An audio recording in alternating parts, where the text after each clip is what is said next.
Hello, this is Athena Jezik, and I'm here again to show you some stuff on the back. Be some relaxing things and also tension in certain areas of the back. I'm going to start out with this video and just show you things to do in the shoulders and the upper back. So I'll be applying some oil to that area, and actually I could do it along the whole back, but I think I'll just stay where I'm going to be working. Going down to about the bottom of the rib cage. We're going to work it this way, and a little bit more oil. You don't want to put too much oil on, you just want a nice viscosity so that you can slide well without feeling like you're peeling their skin off. Okay, and I'm going to work a little bit into the neck area as well, because there's so many shoulder muscles that tie into the neck and upper vertebrae, some into the back of the head. So I'm just going to start out with my thumbs, just gliding along these trapezius muscles, just very slowly. We want to do things slowly. There's a little bit of a crepitus right here, which is a kind of a crunchy feeling. And we're going to keep on. The thumbs are doing the main part of the work. My hands are spread because that's how I can get to that part much better. There's some crepitus over here. Could be like a little knot per se. Crepitus isn't always easy to work out, but the more soft tissue knots in muscles where there's a lot of tension and some kind of a winding up of a muscle fibers, those have a certain technique to take out. And it's not by necessarily pounding them out. There's gentler ways to work the body. As I have mentioned in other videos, that it's really important, if you're called to this work, that you expand your skill set, because what's coming is going to need people that understand the body much more than what is usually trained. Going to have to understand the energy, and you're going to have to understand origins and reasons for disease, which oftentimes moves into the emotional body. So things are going to change, and it's good if you really feel called to start getting some training in that, which is what my course is all about, and the courses that are coming. Okay, now that I've got that loosened up a little bit to about the mid-back, it's all the way down to about T12, T11, maybe just T10.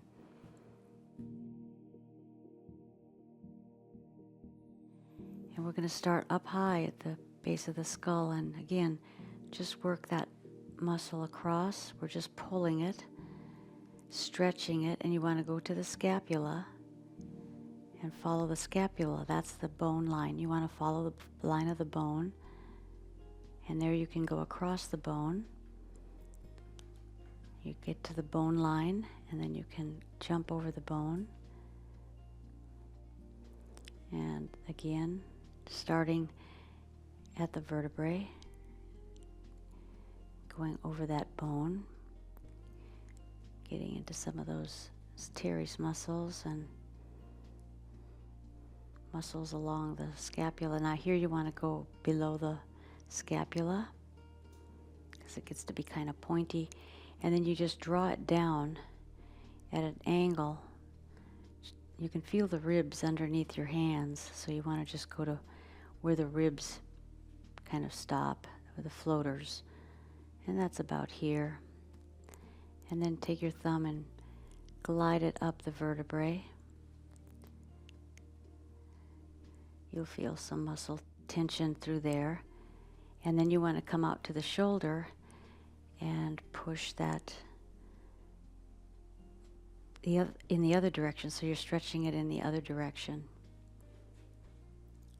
Up into the head, to the base of the skull. Don't shortchange When you stop, it always feels kind of incomplete if you don't take it to the end of that muscle, at least where you're starting to feel the bone. You want to go origin to insertion as best you can and get the entire belly of the muscle. And here you're starting at the scapula line, so there's some of this muscle goes underneath the scapula a bit, so we're going to do a different technique to get under there. Okay, and then we're going to come up there, and then it's good to just take and just work on the. You don't want to work very deeply onto a bone, but you're going to just work the scapula here, just the muscles of the scapula, just drawing them up, drawing that muscle up, and then you can do a little bit of effleurage, kneading, whatever's comfortable, just to get that muscle loosened and blood circulating in it. Okay, now one of the things that is important is a lot of tension is carried in the shoulders. We need to get underneath the scapula to the subscapularis muscles. Now I'm going to say something here, and I want you to pay really close attention. What I've noticed with a lot of massage therapists, they just kind of lift the arm and yank it up. Well, if the muscles are tight in the front, you're going to cause a lot of discomfort for somebody and maybe even hurt them. Also, when you take that arm and put it across the back, there's not always people that like that, because sometimes people have issues about being bound in some way with their hands behind their back. But you have to be mindful of that, because any kind of situation of a binding issue would be a trauma, and a trauma, when it gets stuck in the tissues, is going to create sickness. And that's why I'm saying this now, because this is what we're beginning to discover, and I'm doing much more study right now into the phenomena of trauma and disease patterns. So now I'm going to take my hand and pick up that shoulder. I'm right on the shoulder, and slip my hand underneath there. And then you can push up the scapula just fine there. You can get it just about as lifted if you just push on that arm. And then you can slide your hands underneath. And you can also shake it a little bit this way and get underneath that scapula in a better way. Sometimes scapulas don't lift very much, and that's another reason you shouldn't just yank it back behind their back. This is a good way to do it. It's much more gentle. It's not going to cause any kind of freak out for the client. They're able to just stay relaxed. And, you know, if you hurt your client or you cause too much pain, they're not going to really trust your work after that. So it's important to know what you're doing. It's important to pay attention to what you're doing. And here I'm just moving the scapula a little bit, just stretching along that scapula line. And then you can go on either side of the point of the scapula there.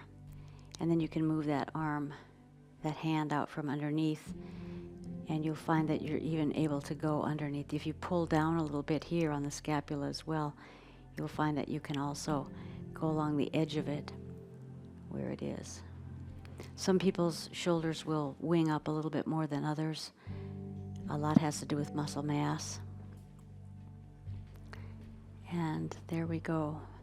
Okay, that's for that shoulder. Now I'm going to go to the other side and repeat the same thing. So here we're on side 2.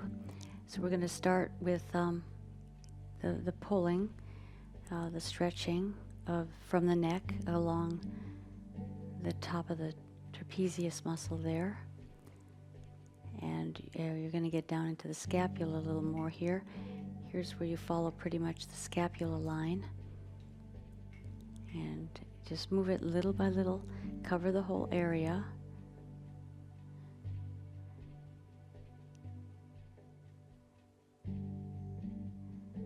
there. You'll kind of know when you've got to go over the scapula, because it kind of will lead you. Like that last one I did, it still wanted me to go along the upper edge of the scapula, and now this one wants me to go across the scapula. You'll just, if you pay attention and learn how to feel things and communicate with the body, and you have a good understanding of how the muscles run, you'll do all right. The other thing that's really, really important for body workers and healers is that they have the basics very firmly in place. Because if you don't have the basics of any kind of work, and you haven't taken the time to master the basics, you really don't have anything to offer. Because without the basics, you can't move into advanced work effectively.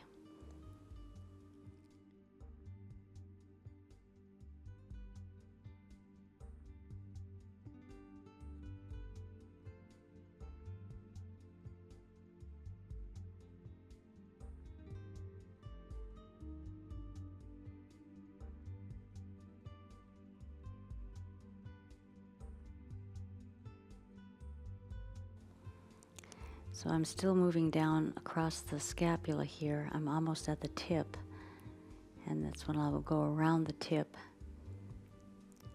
Right there, going around the tip. And then a few more stretches across the ribs. So just go across the ribs after you go underneath the point of the scapula until you feel kind of the end of the ribs. You kind of follow the ribs. They kind of turn a little bit, but they're pretty much in this direction. And there we are. Okay, then you just glide that finger up right along the vertebrae. And then we're going to do the stretching in the other direction, where you start here and you work yourself up. And again, you just, the width of your thumbs, you just move to the edge of where you just were, and you just cover that whole area.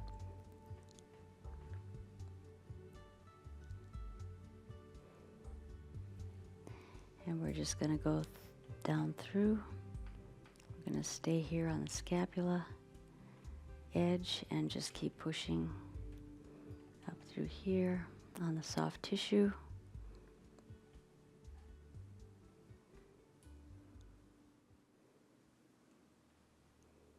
And then around. And then I'm going to show you again how to lift that up. You slide your hand under the shoulder and you just lift it up.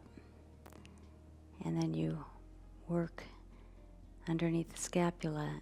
And there's a lot of tension in the muscles along here. And you can work around the tip. You can go both ways. Don't push too hard. You're still melding basically, but there's a little bit more firmness.